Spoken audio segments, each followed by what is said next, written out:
Hello everyone. तो आज की इस वीडियो में हम डिस्कस करने वाले चैप्टर 24। हमने लास्ट वीडियो में चैप्टर 23 डिस्कस कर लिया था और आज हम नया चैप्टर स्टार्ट करेंगे। इस नए चैप्टर में हम सेक्शन 300 को जानेंगे, जो कि कहता है पर्सन वंस कन्विक्टेड और acquitted not to be tried for same offence. मतलब कि उस पर अगर किसी पर्सन को एक्विट किया जाता है या फिर कन्विक्ट किया जाता है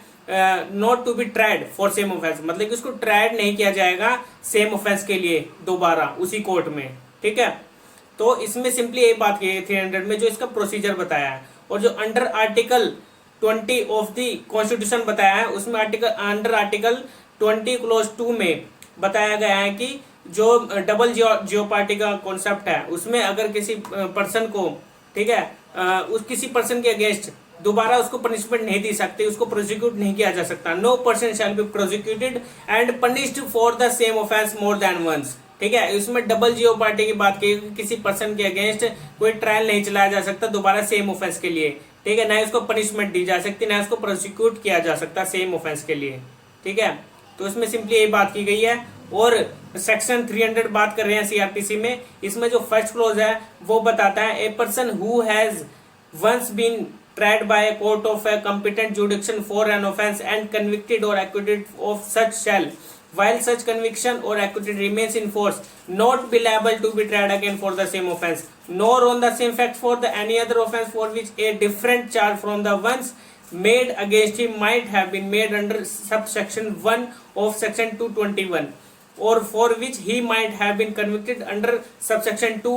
thereof। इसमें जो फर्स्ट क्लोज है वो सिंपली ये बात करता है कि अगर किसी पर्सन के अगेंस्ट कोई ट्रायल चल रहा है बाय कोर्ट ऑफ कॉम्पिटेंट जुडिक्शन, किसी कॉम्पिटेंट जुडिक्शन की कोर्ट में फॉर एन ऑफेंस, और उसको उस ऑफेंस से रिलेटेड कन्विक्ट किया जा रहा है या एक्विट किया जा रहा है, ठीक है, जो किसी ने ऑफेंस कमिट किया है। और इसमें वाइल सच कन्विक्शन और एक्विटल, जो उसको एक्विटल और जो कन्विक्शन हो रही है रिमेन इन फोर्स, वो इन फोर्स में है, एबल नहीं होगा to be tried again for same offence, मतलब कि उसके अगेंस्ट दोबारा ट्रायल नहीं चल सकता सेम ऑफेंस के लिए, जो इन फोर्स में है वो एक्विटल या कन्विक्शन। ठीक है, और ना ही nor on the same facts for any other offence, ना ही सेम फैक्ट से रिलेटेड एनी अदर ऑफेंस में उसके अगेंस्ट कोई डिफरेंट चार्ज नहीं बनाया जा सकता। One made against him might have been made under subsection 1 of section 221, जो हमने 221 सेक्शन पढ़ा था अपनी लास्ट वीडियो में। इसका जो फर्स्ट क्लोज जो सेकंड क्लोज था उसमें सिंपली बात की गई, अगर कोई डाउटफुल नेचर का कोई ऑफेंस कमिट होता है, ठीक है, तो उस डिफरेंट चार्ज जो लगाए जाते हैं जो डाउटफुल है, उसके बेस पर भी उसमें जो सेम ऑफेंस से रिलेटेड है,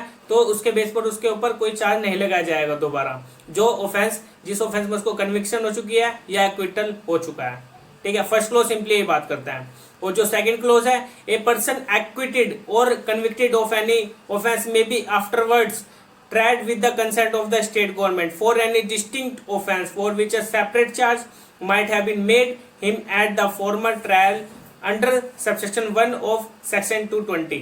मतलब कि जो हमने सेक्शन 220 पढ़ा था अपने लास्ट सेक्शन में, ठीक है, उसके अकॉर्डिंग अगर किसी पर्सन को कन्विक्शन और एक्विटल हो चुका है, ठीक है, आफ्टरवर्ड्स ट्रायल, उसके बाद क्या उसके ऊपर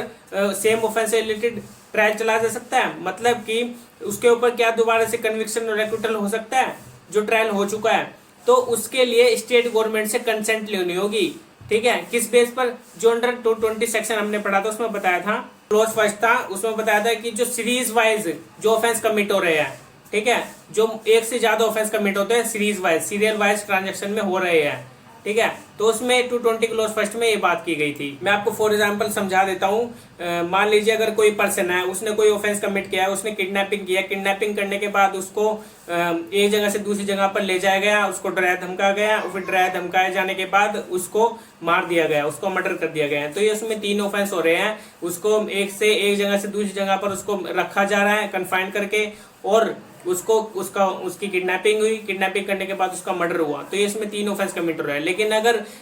पुलिस वालों को ये लगता है जो इन्वेस्टिगेशन के दौरान कि उसके ऊपर एक और चार्ज, सेपरेट चार्ज चलना चाहिए मेड अगेंस्ट हिम, ठीक है, जो उसके ऊपर नहीं लगा था, तो उसके बेस पर स्टेट गवर्नमेंट से कंसेंट लेकर उसके ऊपर चार्ज लगाया जा सकता है against him at the former trial under subsection 1 of section 220 के according.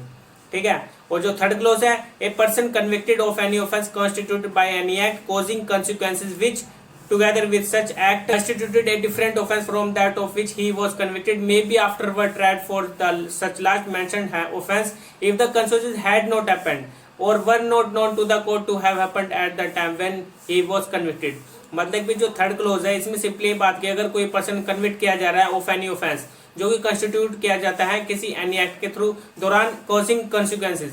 Together with such act, मतलब कि जो दो से, मान लीजिए अगर कोई पर्सन ऑफेंस कमिट कर रहा है और उसका जो ऑफेंस है वो दो एक्ट में आ रहा है, ठीक है, तो उन दोनों एक्ट के बेस पर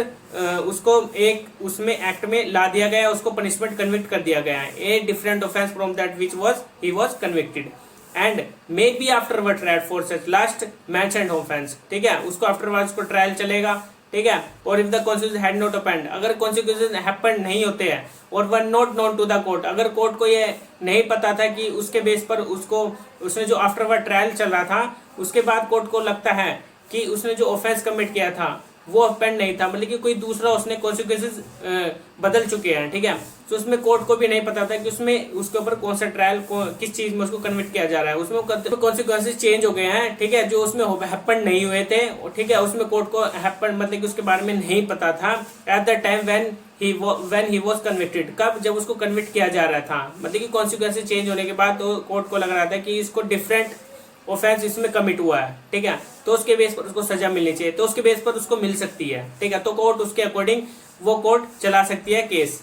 ठीक है। और इसका जो फोर्थ क्लोज है, फोर्थ क्लोज बात करता है a person acquitted convicted of any offence constituted by any act में notwithstanding such acquittal conviction may be subsequently charged with and tried for any other offense constituted by the same acts which he may have committed if the court by which he was first tried was not competent to try the offense with which he is subsequently charged। मतलब कि जो fourth clause है simply ये बात कर रहा है, अगर किसी पर्सन को एक्विट या कन्विक्ट किया जा रहा है बाय एनी ऑफेंस जो कॉन्स्टिट्यूट किया जा रहा है किसी एक्ट के according, notwithstanding such acquittal और conviction be subsequently charge with, मतलब कि उसको सब्सिक्वेंटली चार्ज किया जा रहा है and tried for any other offence constitute by same act, मतलब कि सेम एक्ट से रिलेटेड वो उसमें आ रहा है, विच ही मे हैव कमिटेड, जो उसने कमिट किया था वो offence, if the court by which he was first tried was not competent, मतलब कि इसमें कोर्ट कम्पिटेंट नहीं थी जिस कोर्ट ने वो ट्रायल चलाया था, तो उसके बेस पर क्या करेगी कोर्ट, तो जो कम्पिटेंट नहीं थी वो जो कम्पिटेंट कोर्ट थी, ठीक है, उसी कम्पिटेंट कोर्ट में वो केस ट्रायल चलेगा जिस कम्पिटेंट कोर्ट में चलना चाहिए था, with which he is subsequently charge, ठीक है, तो उसको सब्सिक्वेंटली चार्ज किया जाएगा बाद में, ठीक है, उसी कोर्ट के थ्रू जो कम्पिटेंट कोर्ट थी, ठीक है। और जो फिफ्थ क्लोज है a person discharge under section 258, जो हमने सेक्शन 258 पढ़ा था अपनी लास्ट वीडियो में, shall not be tried again for the same offence, तो उसको ट्रायल नहीं किया जाएगा अकॉर्डिंग सेक्शन 258 के according, trial again for the same offence except with the consent of the court by which he was discharge और by any other court to which the mentioned court is subordinate, मतलब कि तो उसको consent लेनी होगी court से, जब उसको 258 के अकॉर्डिंग डिस्चार्ज किया जा रहा है तो उसके दौरान डिस्चार्ज करने के बाद उसको पर दोबारा ट्रायल नहीं चलाया जा सकता, try again for the same offence, लेकिन अगर वो चलाना चाहती है कोर्ट तो उसके लिए उसको कंसेंट लेनी होगी ऑफ द कोर्ट, किससे लेनी पड़ेगी, जिस कोर्ट की सबऑर्डिनेट है उसका उससे हायर जो कोर्ट है उससे परमिशन लेनी होगी, और ऑफ एनी कोर्ट डिस्चार्ज मतलब कि उसके ऊपर ट्रायल चलेगा दोबारा, ठीक है। तो इसमें जो सिक्स्थ क्लॉज है वो बताता है nothing in this section shall affect the provision of section 26 of the general clauses act, मतलब कि जो प्रोविजन है सेक्शन 26 जनरल क्लॉजेस एक्ट के अकॉर्डिंग इसके ऊपर कोई इम्पैक्ट नहीं पड़ेगा, इफेक्ट नहीं पड़ेगा, ठीक है,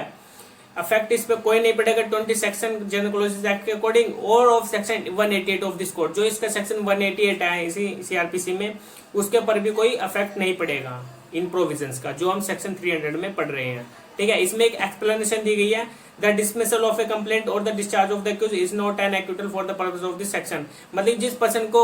पर्सन कंप्लेंट को डिसमिस की जा रही है या जिस पर्सन को एक्यूज पर्सन को डिस्चार्ज किया जा रहा है तो वो नहीं माना जाएगा कि वो एक्यूटल हो गया, मतलब कि एक्यूट हो गया for the purpose of this section, जो सेक्शन में बताया है, ठीक है। तो एक्सप्लेनेशन सिंपली ये कहता है। तो ये आज हमारा सेक्शन 300 कंप्लीट हो गया, 300 सेक्शन हमने अच्छे से जाना है, ठीक है। इसमें सिंपली ये बात की गई एक पर्सन अगर एक ऑफेंस कमिट किया जा रहा है किसी भी पर्सन के थ्रू तो उसके ऊपर दोबारा ट्रायल नहीं चल सकता, ठीक है, जिस पर्सन को कन्विक्ट किया गया या एक्विट किया गया, ठीक है। तो इसमें सिंपली यही बात थी, लेकिन हाँ हमारे पास राइट है कि हम अपील में जा सकते हैं, हायर कोर्ट में जा सकते हैं, ठीक है, उस कन्विक्शन और उस एक्विटल से रिलेटेड।